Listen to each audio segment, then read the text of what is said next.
9h, 11h, Europe 1 Culture Média. Philippe Vandel. Rarement, on a autant parlé d'elle depuis sa création. Twitch est particulièrement présent dans l'actualité cette semaine. La plateforme accueille un nouvel utilisateur ce soir, pas n'importe lequel, un nouveau streamer, Gabriel Attal, porte-parole du gouvernement. Il lance une nouvelle émission en direct de l'Elysée, son titre, hashtag ou mot dièse, sans filtre. Et vendredi, ce sera au tour d'un animateur de se lancer sur Twitch. Thierry Beccaro, un journaliste, a déjà franchi le pas récemment. Samuel Etienne, qui était notre invité avant-hier. Il présente une revue de presse quotidienne depuis quelques semaines. Il a déjà plus de 200 000 followers. Twitch, donc, qui fête ses 10 ans cette année, est de plus en plus attractive, mais elle reste encore méconnue pour beaucoup. Comment fonctionne-t-elle? Que peut-on y trouver? Élément de réponse avec nos deux invités. Bonjour Benoît Berthelot. Bonjour. Vous êtes journaliste high-tech au magazine Capital et vous travaillez sur Twitch et sur son propriétaire Amazon. Bonjour Jean Massier. Bonjour. Merci d'être en ligne avec nous. Vous êtes streamer, diffuseur sur Twitch. Autrement dit, vous avez une chaîne, elle s'appelle Acropolis, que vous avez créée en 2015 et vous analysez entre autres l'actualité politique dont vous parlez également sur Public Sénat et aussi vous jouez sur Twitch car vous êtes un gamer et parfois, on va l'entendre, vous mélangez les deux. Mais d'abord, Benoît Berthelot, en quelques mots, c'est quoi Twitch ?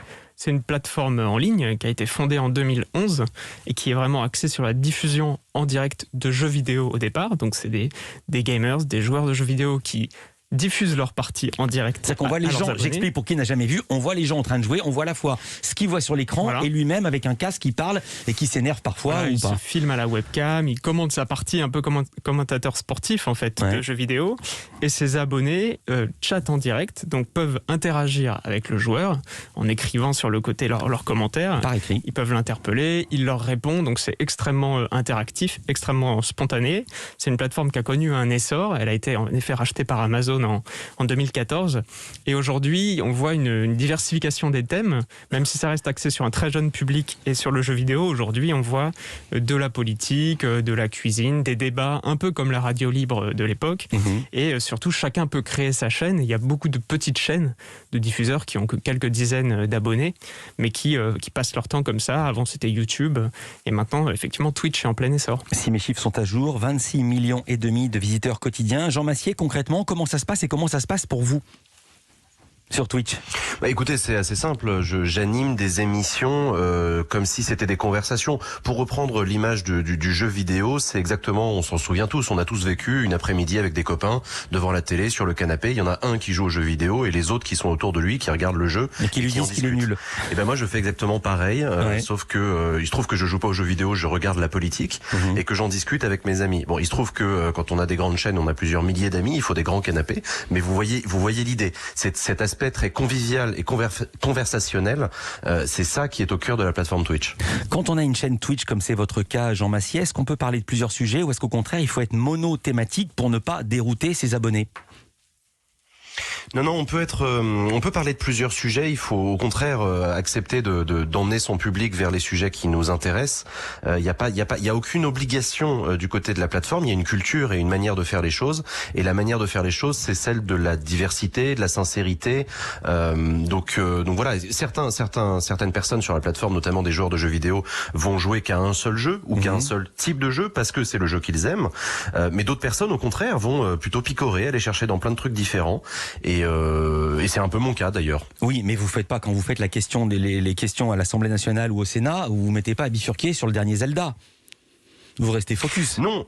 Je parle d'actualité politique. Mais Vous remarquerez aussi que l'actualité politique, elle est diverse. On parle de plein de sujets quand on parle d'actualité politique. Exactement. C'est exactement comme une antenne de radio ou comme une chaîne de télévision. On va aborder des sujets très différents les uns des autres et c'est l'actualité qui va dicter le tempo et la diversité des sujets. Donc moi, j'ai cette chance, c'est que la politique change tous les jours. Ouais. D'autres sujets qu'on peut trouver, Benoît Berthelot, sur Twitch, il y a la politique, il y a les jeux vidéo, il y a quoi d'autre ? Il y a des gens qui vont faire de la cuisine en direct, qui vont faire du maquillage. Enfin, toutes les passions qui existent sont a priori sur Twitch. Je parlais au patron européen de la plateforme qui disait il faut imaginer 6 millions de chaînes de télé différentes, thématiques, avec leur audience. Et effectivement, c'est complètement libre. Mais ce qui marche le mieux, c'est vraiment la discussion en direct. Le débat, vraiment comme ça rappelle les libres antennes radio de l'époque. Et l'interactivité. Pour qu'on se fasse une idée, je vais vous faire écouter quelques secondes du début d'un des derniers streams de Jean Massier. C'était en fin de semaine dernière. Bonsoir tout le monde. J'espère que tu vas bien. J'espère que ça va pour tout le monde. On va faire une soirée gaming. Dis donc, ça fait longtemps. C'est le copain Hugo Bernalicis qui m'a proposé ça. le copain Hugo, par ailleurs député de la Nation. On va jouer à LOL en toute décontractivité. Sauf que rendez-vous à 21h30, donc on commencera à 21h30. Sauf que d'ici là, il faut que je fasse du réglage de stream. Alors LOL, je précise pour les non-initiés, c'est League of Legends. Jean Massier, vous parlez avec le député que vous appelez copain, c'est un député de la France Insoumise. Est-ce que ce mélange des genres pose problème ? Non, il pose pas de problème. Il se trouve que Hugo Bernalicis fait partie des très rares députés qui a lui-même une chaîne Twitch sur laquelle il joue aux jeux vidéo. Il se trouve que c'est comme ça qu'on s'est rencontrés et qu'on a sympathisé. Il n'y a pas de sympathie politique, il y a une sympathie humaine du simple fait que lui est un homme politique, je travaille sur la politique et il se trouve qu'on est tous les deux passionnés de jeux vidéo. Donc ça nous arrive de temps en temps de jouer tous les deux. Mais pour le coup, la notion de proximité, il n'y a pas de mélange des genres. En tout cas, dans la tête du public, c'est assez clair. Ouais, ça se passe aussi dans d'autres médias, pas seulement sur Twitch. Alors Jean Massier, justement sur Twitch, on ne parle pas de politique comme on en parle à la télé, on vient de l'entendre. Quels sont les codes de Twitch ? Les codes de Twitch, ils sont éditoriaux. Ils sont pas tant techniques qu'éditoriaux. C'est une posture, c'est une manière de s'adresser à son public et c'est une manière de considérer son public. Pour le faire très simple, quand on est sur Twitch, il ne faut surtout pas considérer que l'on est sur un piédestal ou sur une estrade et que l'on déclame un discours à un public qui serait un auditoire, qui serait silencieux et qui écouterait. Et qui se contenterait d'applaudir. Je vous interromps. Si Léa Salamé était là où on lui posait la question sur l'émission politique, elle dirait la même chose. On se met pas sur un piédestal, mais il y a des codes. Par exemple, on se tutoie. On peut utiliser des gros mots. Il y a des jurons. Des fois, on entend merde. En fait, c'est la convivialité, le code premier. Ouais. Oui, mais c'est la convivialité, le code premier. C'est encore une fois, j'en reviens à ce caractère très amical, très chaleureux. On est dans un bar, on est dans un salon de thé. On se tutoie, on est en t-shirt, on rigole généreusement, sincèrement, avec humilité. Ouais. C'est ça que je veux dire quand je dis on ne se met pas sur un piédestal. C'est-à-dire que on ne se considère pas en représentation de soi-même. Non, on est soi-même. Et c'est ça le code premier de Twitch, c'est cette simplicité en fait. C'est pas très simple à faire un peu pour tout le monde. Évidemment, on a tous tendance un peu à se mettre en scène. Mais sur Twitch, ce qui est le plus valorisé par le public, c'est la capacité à être soi-même, simple, humble, voilà. 86 000 abonnés sur votre chaîne Acropolis, Jean Massier. Qu'est-ce que ça change de parler politique sur Twitch plutôt que par exemple quand vous êtes sur Public Sénat ? Ça permet. Alors, il se trouve que Public Sénat diffuse un de mes streams sur Twitch, donc c'est très particulier. C'est la seule chaîne de télévision à faire ça. Mais il se trouve que ce que ça change, c'est que précisément, je parle de politique, mais j'échange au sujet de la politique. Je demande au public ce qu'il en pense. Ouais. Je me contente pas simplement de dire au public, ça y est, le gouvernement a décidé un couvre-feu. Je leur demande, et vous alors, racontez-moi comment ça se passe le couvre-feu chez vous. Expliquez-moi. Et vous d'ailleurs, les étudiants en ce moment, comment ça va ? Est-ce que c'est pas trop galère les examens ? On en parle. On fait de la politique, non pas un sujet simplement de reportage et de diffusion, on fait de la politique un sujet de conversation, tout simplement. Et c'est ça que ça change, c'est ça que Twitch rend possible à la différence d'autres plateformes, qui sont bien plus des plateformes de diffusion, c'est que comme Twitch est une plateforme d'interaction, ça change cette posture éditoriale, encore une fois. On l'a dit, Twitch a été acheté par Amazon, il y a quelque chose dont on n'a pas parlé encore, c'est le modèle économique de Twitch, et pour le groupe, et pour les Twitchers, justement, je ne sais pas comment on dit, pour ceux qui s'y expriment. On en parle juste après une courte pause avec Jean Massier et Benoît Berthelot. À tout de suite. 9h, 11h, Europe 1 Culture Média. Philippe Vandel. Nous parlons de ce nouveau média en ligne, ou plutôt, il n'est pas nouveau, il existe depuis 2011, mais c'est son irruption qui est nouvelle dans l'actualité, notamment avec la chaîne qui sera lancée ce soir par le porte-parole du gouvernement, Gabriel Attal. Hashtag sans filtre, c'est le nom de la chaîne. On peut parier qu'il y aura quand même des filtres. Jean Massier, vous êtes avec nous. Vous avez une chaîne qui s'appelle Acropolis. Benoît Berthelot avec nous, journaliste high-tech, tech au sein du magazine Capital. Jean Massier, votre chaîne Acropolis, si on est bien informé, va être débaptisée. Elle va bientôt s'appeler Jean Massier. Pour quelle raison ? Pourquoi ce changement ? C'est un changement qui intervient après plusieurs années où la chaîne Acropolis était un collectif, où j'avais recruté et formé d'autres streamers que moi pour parler d'autres sujets de politique, et on a décidé de changer un petit peu le modèle, puisqu'il se trouve que sur Twitch, ce qui fonctionne le mieux, si je puis dire, c'est l'incarnation. En fait, les personnes ne suivent pas des marques, les personnes suivent des personnes, des influenceurs, des copains. C'est cette relation directe entre le public et le streamer qui crée l'alchimie et qui rend possible d'avoir plusieurs dizaines de milliers de followers. Donc à l'usage, je me suis rendu compte que je préférais assumer le fait que cette chaîne était la mienne, que j'étais son seul visage, et donc voilà, donc je décide d'incarner la chaîne et je laisse tomber la marque pour assumer mon identité. Voilà. Ouais. En l'occurrence, par exemple, Samuel Etienne a baptisé sa chaîne La Matinée est Tienne. Donc on entend quand même un petit peu son patronyme. Non, c'est pas sa chaîne. Ça, c'est non, ça c'est le nom de son émission. Pardon. Sa chaîne s'appelle Samuel Etienne. Ah, vous avez raison. Alors merci, autant pour moi, précision importante. Benoît Berthelot, justement, les streamers qui passent du temps, beaucoup de temps parfois sur leur live, est-ce qu'ils sont rémunérés pour cela ?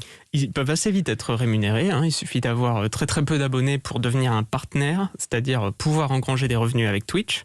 Ça marche de différentes façons. Il y a de la publicité qui est diffusée au milieu des streams et les diffuseurs peuvent en toucher une toute petite partie, mais la principale partie est touchée par Amazon, le propriétaire.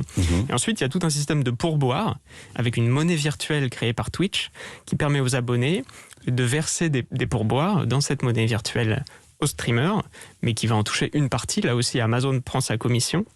Et après, il y a des abonnements. Tout simplement, vous pouvez vous abonner en payant à une chaîne, environ 5 € par mois. Ouais. Et là-dessus, le diffuseur touche la moitié. C'est des commissions très secrètes qu'Amazon ne veut pas donner, mais c'est 50% qui va à Amazon, 50% au diffuseur. Et être abonné, ça donne droit à utiliser des emojis particuliers, enfin faire partie de la communauté. Il y a beaucoup de gens qui sont très attachés à des diffuseurs, qui sont fans d'un joueur de jeux vidéo, qui vont pouvoir, pour lui faire plaisir, lui donner cette rémunération. Pour les débutants, ça peut donner assez vite des 300-400 € par mois. Des gens que j'ai interrogés pour mon article. Une sexologue, par exemple, qui est basée à Los Angeles, qui n'a pas pu faire de consultation pendant le premier confinement. Elle s'est mise sur Twitch et elle a vite fait un revenu d'appoint comme ça. Elle parle de sexualité avec les Français sur sa chaîne. Et après, ça lui permet de trouver des clients derrière. Enfin, il y a toutes sortes de mécanismes. Vous dites, juste pour qu'on ait un ordre de grandeur, vous dites 200 à 300 € par mois, donc on peut dire 200 à 300 $ par mois. Elle a combien de followers pour arriver à ce nombre, à ce chiffre ? Je crois qu'elle en a environ 12 000, donc c'est vraiment très conséquent, c'est important. Ouais. Elle a été relayée par d'autres Twitchers, etc. Donc ça, c'est quand même l'exception d'arriver à ce stade-là. Et vous voyez que même l'exception, ça permet pas d'en vivre non plus, mais on va dire que c'est un complément de revenu intéressant. Alors vous dites les chiffres sont secrets, Amazon les garde secrètement. On profite d'avoir Jean Massier avec nous. Jean Massier, quel est votre statut sur Twitch ? Vous êtes affilié, vous êtes partenaire. Comment vous gagnez de l'argent sur la plateforme ? Je suis partenaire de la plateforme et je gagne de l'argent exactement comme l'a expliqué Benoît, c'est-à-dire que j'ai la chance d'avoir sur mes 80 000 followers, j'en ai quelques centaines qui sont abonnés et ces quelques centaines donnent de l'argent à la différence de tous les autres. Vous savez, c'est un peu comme un artiste qui fait passer le chapeau après sa prestation. Il y a quelques personnes seulement vont donner une pièce et tout le monde a conscience que c'est parce qu'il y a quelques personnes qui donnent une pièce que le spectacle est possible. Moi c'est pareil. Voilà, j'ai quelques centaines de personnes qui aiment suffisamment mon travail pour avoir envie de donner 5 € par mois et j'en touche effectivement la moitié. Il y a certains responsables politiques. Ah non, juste une petite question. Ces pourboires virtuels, vous en touchez vous aussi ce que racontait à l'instant Benoît Berthelot, est-ce que vous en touchez également des pourboires virtuels ? Et qu'est-ce qu'on en fait ensuite ? Oui, ça fait partie aussi du modèle économique. Moi, je vous avoue que j'en touche assez peu, puisque mes émissions sont assez peu tournées autour de la récolte d'argent. Mais les internautes ont toujours la possibilité de faire un don en direct. C'est toujours possible de faire un don. Et c'est de l'argent qui rentre dans la cagnotte globale de ce que je touche à la fin du mois. J'ai très mal posé ma question. Si ce pourboire est virtuel, comment on fait ensuite pour l'utiliser ? Si c'est pas une monnaie de singe, c'est ça que je voulais dire. Qu'est-ce que vous allez faire de vos pourboires virtuels pour aller à la boulangerie ensuite ? Ah, c'est du vrai argent. C'est du vrai argent. C'est se convertir en euros. Après, il y a une équivalence. D'accord, je pensais que c'était une sorte de virtualité à la manière du Bitcoin, une monnaie qui n'existait pas ou qui n'existait que dans un champ très circonscrit. Jean Massier, il y a certains responsables qui sont sur Twitch, Jean-Luc Mélenchon par exemple, le candidat France Insoumise à la prochaine présidentielle, Gabriel Attal, porte-parole du gouvernement, y arrive ce soir. Est-ce qu'eux aussi sont rémunérés ? Non, alors il se trouve que eux ont fait le choix de ne pas devenir partenaire de la plateforme. C'est un choix que l'on peut faire. Les streamers ont la possibilité, s'ils le souhaitent, d'activer la possibilité d'être rémunérés. Mais c'est un choix. Et certains streamers, pour des raisons éthiques, essentiellement, ne le font pas. Donc je ne pense pas que Gabriel Attal, à travers lui, le gouvernement et la République française vont gagner de l'argent en faisant des streams. Ils pourraient le faire, mais ils font le choix de ne pas le faire. À mon avis, pour des questions d'éthique, par la volonté de rester très indépendant d'Amazon. Et puis voilà, non, on ne paye pas le porte-parole du gouvernement pour qu'il nous fasse un compte-rendu du Conseil des ministres. Exactement. Et je précise que Samuel Etienne, par avance, a déclaré qu'il ne toucherait pas d'argent sur Twitch et sur sa chaîne. Jean Massier, vous êtes fait connaître notamment en commentant les questions au gouvernement, à l'Assemblée, au Sénat, je l'ai dit, ça a tellement bien marché pour vous qu'une chaîne de télévision est venue vous chercher, c'est Public Sénat. Aujourd'hui, le mouvement est inverse. Plutôt, les chaînes et leurs journalistes ou animateurs investissent Twitch, France Télévisions avec Samuel Etienne, on l'a dit, et bientôt TF1. Quel regard vous portez sur ces mouvements ? C'est une mutation qui est logique, cohérente et qui entraîne avec elle, enfin qui traduit plutôt la mutation des médias. Les audimates, les audiences des chaînes de télévision sont vieillissantes. On le sait, plus de 60 ans en moyenne. On le sait. Comment est-ce qu'on fait pour s'adresser aux jeunes ? C'est pas en faisant des émissions de télévision meilleures que ce qu'elles étaient avant. C'est simplement en acceptant le fait que les jeunes ne regardent plus la télévision. On ne prend plus la télécommande sur la table basse pour appuyer pour allumer la télé quand on rentre à la maison. Les jeunes, ils sont sur leur téléphone portable, ils sont sur leurs ordinateurs portables, ils sont sur les réseaux sociaux. Twitch en est un, et donc la télévision a bien compris que c'est là qu'il allait falloir aller si on veut réussir à toucher un public jeune. Donc on voit les chaînes qui commencent à vouloir adresser, mais c'est très intéressant ce mouvement puisque ça interroge beaucoup les chaînes dans leur relation à leur public. Ce sont d'autres codes, ce sont d'autres manières de faire, et on a un public, le public de Twitch, qui est très exigeant et qui voit, pour une partie d'entre eux, le public de Twitch voit d'un assez mauvais œil les vieux médias, les grandes maisons débarquer sur la plateforme. Il y en a certains qui sont assez réticents à l'idée de voir les trucs de vieux, la TF1, France 2 venir sur Twitch. Voilà, il y en a plusieurs qui grincent des dents parce qu'ils ont peur que la plateforme perde de sa sincérité. C'était un peu le sens de la question, et non seulement Twitch ringardise la télévision, vous l'avez dit, mais pour certains, ils ringardisent également YouTube. Benoît Berthelot, je me tourne vers vous.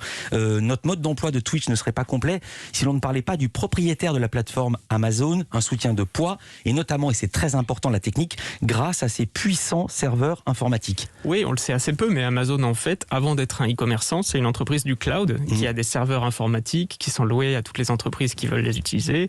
Quand on regarde Netflix, c'est Amazon derrière, etc.